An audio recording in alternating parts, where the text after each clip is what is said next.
Hello everyone, welcome to channel learn with ease. आज का topic है डेथ ऑफ अ पार्टनर, जिसमें हम सॉल्व करेंगे question number 16 chapter 6 TS Grewal की बुक से क्लास 12 अकाउंट्स।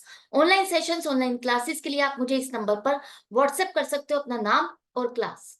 अगर आप टीएस ग्रेवाल के साथ साथ डी के गोयल बुक के सॉल्यूशंस भी ढूंढ रहे हो तो इसी चैनल की प्लेलिस्ट को क्लिक करो, आपको न्यू एडिशन के सॉल्यूशंस अपलोडेड मिलेंगे।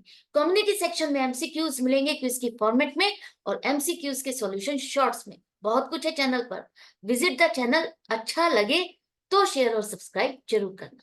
क्वेश्चन में 3 पार्टनर है, मनोज, राकेश और Harsh. Profit sharing ratio 2:2:1। Manoj जो एक पार्टनर है उसकी डेथ हो गई है 30 जून 2023 को। बाकी पार्टनर राकेश और हर्ष ने डिसाइड किया कि बिजनेस को हम कंटिन्यू करेंगे एज इट इज, हम बिजनेस को आगे चलाएंगे। तो अब जो डिजीज्ड पार्टनर है उसका शेयर ऑफ प्रॉफिट या लॉस जो भी बनता है वो हमें उसको देना है, और उसके लिए हमें पिछले साल का लॉस जो कि 2 लाख था उसे बेस लेकर के चलना है। तो मनोज का शेयर ऑफ प्रॉफिट या लॉस जो भी बनता है डेट ऑफ डेथ तक का, वो आपको कैलकुलेट करना है और उसकी जर्नल एंट्री बनानी है। तो सबसे पहले देखो, मनोज, राकेश और हर्ष की प्रॉफिट शेयरिंग रेशियो क्या है? 2:2:1। मनोज के जाने के बाद राकेश और हर्ष आगे बिजनेस तो चलाने वाले हैं, लेकिन इनकी प्रॉफिट शेयरिंग रेशियो क्या होगी फ्यूचर में? क्या कुछ लिखा है? कुछ भी नहीं लिखा। इसका मतलब राकेश और हर्ष जैसे पहले प्रॉफिट का कॉम्बिनेशन था उसी कॉम्बिनेशन में आगे भी प्रॉफिट को बांटने वाले। तो न्यू रेशियो 2:1 हो गई इनकी। अब जो मनोज का शेयर ऑफ प्रॉफिट है 2/5, उसके लिए उसका शेयर ऑफ प्रॉफिट आपको कैलकुलेट करना है। कौन से, किस बेस पर? पिछले साल के प्रॉफिट के बेस पर। तो पिछले साल तो हमें लॉस हुआ है 2 लाख रुपए का। अब पिछले साल अगर हमें 2 लाख का लॉस हुआ, यही बेस लेके चलना है, तो इस साल भी हम मान लेते हैं कि हमें ये साल जो 31 मार्च 2024 को खत्म होगा, इस साल भी हमें 2 लाख का लॉस होगा। हमें पिछले साल के प्रॉफिट या लॉस को ही बेस लेना है। तो पिछले साल तो हमें लॉस हुआ है 2 लाख, तो इस साल भी मान लेते हैं 2 लाख का ही लॉस होगा।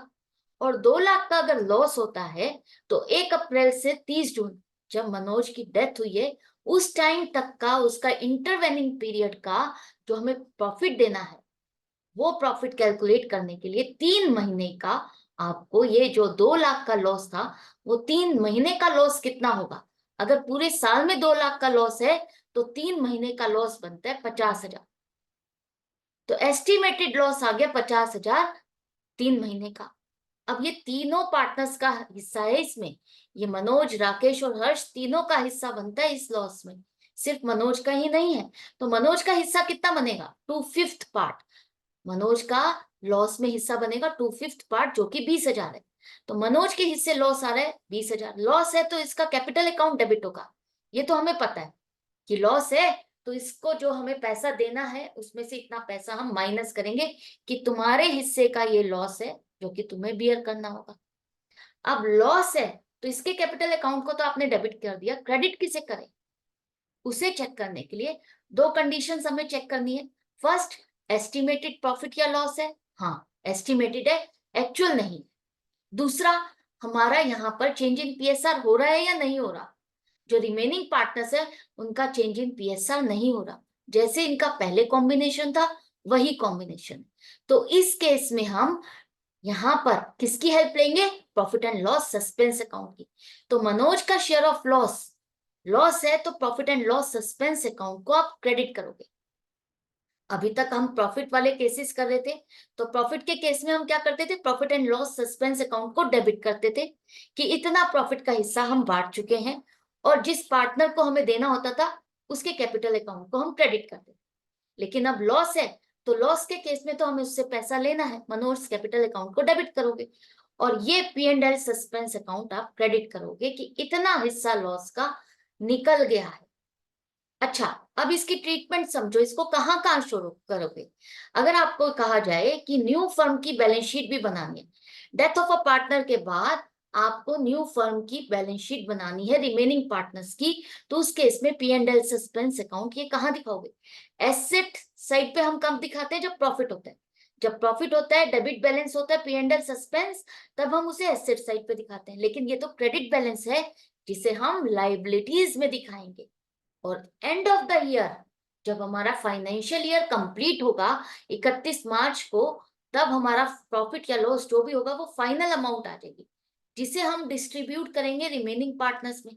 रिमेनिंग पार्टनर के लिए एप्रोप्रिएशन अकाउंट आप बनाओगे, और एप्रोप्रिएशन अकाउंट सिर्फ प्रॉफिट के केस में बनता है। अगर लॉस है तो लॉस के केस में अब आप क्या करोगे, या एप्रोप्रिएशन अकाउंट में बनाते हो तो प्रॉफिट होगा तो क्रेडिट साइड पे लिखोगे, और ये लॉस, ये जो आपका ये क्रेडिट बैलेंस है, तो ये 20,000 भी आप क्रेडिट साइड पे ही लिखोगे। क्रेडिट बैलेंस है तो क्रेडिट साइड पर ही आएगा।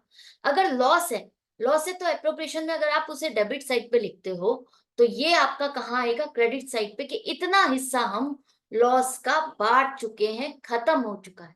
मान लेते हैं एंड ऑफ द ईयर आपको लॉस हुआ 1.5 लाख का, तो 1.5 लाख का लॉस आप कहाँ दिखाओगे, profit and loss appropriation account में डेबिट साइड पे, या प्रॉफिट एंड लॉस अकाउंट में ही आप उसे दिखाओगे कि हाँ हमारा ये जो था 1.5 लाख का लॉस है, लेकिन उसमें से 20,000 का आप बांट चुके हो, तो ये 20,000 का लॉस माइनस हो जाएगा, बाकी 1,30,000 का लॉस ही बाकी पार्टनर्स में बटेगा, 2:1 की रेशो।